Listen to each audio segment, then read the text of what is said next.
Dodge Ram 2016. gads, brīvkustība priekšējās pusesīs, iekšējos galos. Varam redzēt, apkārt jau ir rūsamums, kas jau liecina par kaut kādu esošu brīvkustību tieši šajā mezglā.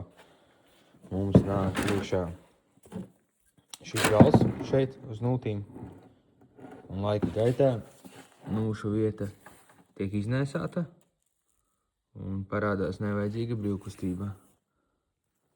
Gan viens gals tiek iznēsāts, gan arī otrs gals. Kā šo atrisināt, variants ir mainīt šādu remkomplektu, kur mainās abas pusītes. Reduktoram jaucās ārā viens gals, otrs gals ņemās laukā, un šie gali ir apmaināmi atsevišķi. Protams, arī puses ir jāmaina. Tur īsti citu variantu nav.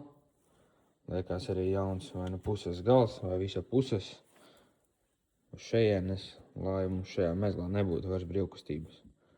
No vienas puses varbūt labi, kad mums ir iespējams šo detaļu nomainīt, un šis gals mums nestāv iekšā, pieņemsim pat taisno jau pašā reduktorā, bet ir šāda pārēja.